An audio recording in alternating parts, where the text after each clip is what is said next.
Hi loves, happy Tuesday. I hope that all is well. Today is Tyy Tuesday, and for today's topic, I want to speak on how to overcome self-sabotage. Self-sabotaging can be so easy to fall into, especially if you've experienced a lot of trauma or if you just have high anxiety. It'll really cause you to miss out on certain opportunities and experiences just because of the fact that you may not trust certain experiences anymore. You may not feel deserving of experiencing certain things. So I'm going to give some tips on how to identify your self-sabotaging behaviors as well as how to overcome them. So if you're interested, let's get right into it.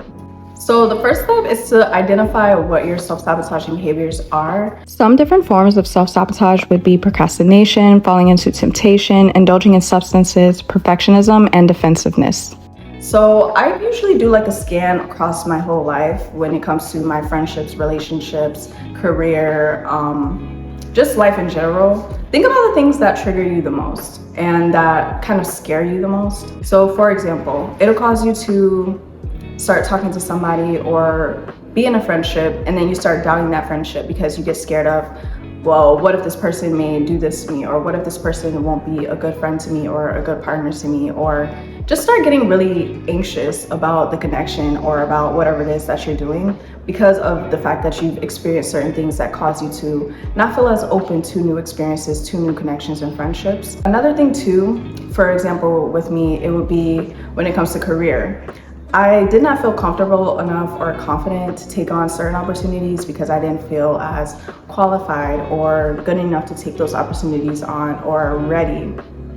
That's all self-sabotaging. The most common reasons why people fall into self-sabotage is due to low self-esteem, negative habits, fear, the need to be in control, or peer pressure.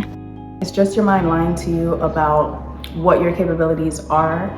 You trick yourself into not feeling deserving of something or not wanting to accomplish something just because of the fact that you may think that you may screw it up or that you won't be successful or the right person for the job. But it's really just your mind lying to you because you're more than capable, especially if an opportunity has presented itself to you or you have met a certain person or you have gotten a certain job. You've gotten it for a reason. So it's really important to identify what your self-sabotaging behaviors are so that you can overcome them, so that you don't continue that cycle, because it's really easy to fall into it, especially if you have addiction or you just have trouble with trusting. One thing that's really helped me to overcome my self-sabotaging is when I would notice that I'm starting to self-sabotage something, I would ask myself, what is it about this situation that's making me fearful? It's just overthinking. There's not really actually something tangible that's happening in the situation that's showing you, hey, this is not right, this is not for you.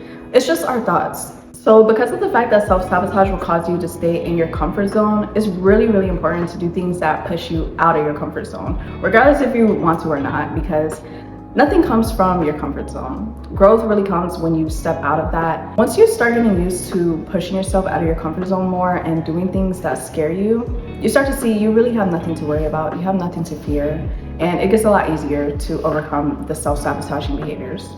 I like to set different goals for myself that really push me out of my comfort zone, and this really helps me to step into more growth and to start trusting myself.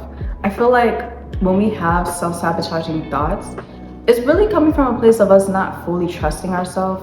So it's important to start building that trust within yourself again. And you do this through stepping outside of your comfort zone, through doing things that scare you and accomplishing it and succeeding at it. Because then you start to see that you are capable of doing the things that scare you. Another thing too is to try not to be controlling or fall into wanting to control every situation just because you want to stop yourself from experiencing certain things that you did in the past. That's the number one sign too that you are self-sabotaging. Certain things that you've experienced in the past can cause you to become very fearful. So then when you do experience something new, you get scared and you kind of start to sabotage it by either putting fear into it, by distancing yourself from it, by causing conflict within the situation when there really doesn't need to be any conflict. Allow things to flow naturally and play out as they need to play out. You don't have to feel like you need to control a situation just because you're scared that you may experience something again, or you're afraid of getting hurt again, or you're afraid of messing up again. Try to catch yourself in the act. The second that you notice that you're self-sabotaging something, or that you're overthinking something a little too much, or that you're thinking out of fear, try to bring yourself back to reality and back to the present. This could be unfair to new people that you meet as well, because say that you do meet a new friend or a new connection or business partner and you've had negative experiences before and you start projecting that onto those new people. It's not fair for either of you really, because not only are you missing out on a possible opportunity or a great connection, but you're also putting that onto somebody else. Another thing to avoid is comparison. So say that you have a new opportunity and you may see somebody else that's more skilled, more knowledgeable, or that just has more years in a certain area compared to you, but you got this certain opportunity and now you're feeling like, well, I'm not as equipped. I don't really have a certain level of knowledge. I don't really have the amount of time put into this certain thing. So why should I be good for the job? Why should I be the one picked for this certain thing? Sometimes God picks you for a certain position for a reason. So you just have to acknowledge that whatever comes your way is coming your way because you are ready for it and because you're deserving of the opportunity. Try not to fall into making excuses either. And if you know that some of your self-sabotaging behaviors are surrounded by substances or substance abuse or addictions, then make sure that you're distancing yourself from even having that temptation. Whatever your temptations may be, try your best to avoid them. And don't fall into the whole, oh, well, it'll be okay if I just do it this one time. Or, oh, well, you know, what's this gonna hurt? Because you're self-sabotaging at that point. Because you know that you're not supposed to do that. You know it's not good for you. So just try your best not to fall into that, because it can be easy, like I said. Especially if certain things are a habit for you. Habits are really hard to break. So it does take time, it takes practice. But that's it for this video, guys. I hope that you enjoyed and that it helped you in some way. If it did, be sure to give it a thumbs up and subscribe. Also, send this to anybody that you may feel it can help. So I'll see you guys in my next video, and thanks for tuning in. Peace out. Look at the streets, you are not my mate. If you become a chef, not be head of state. But my people then go say, I know one die.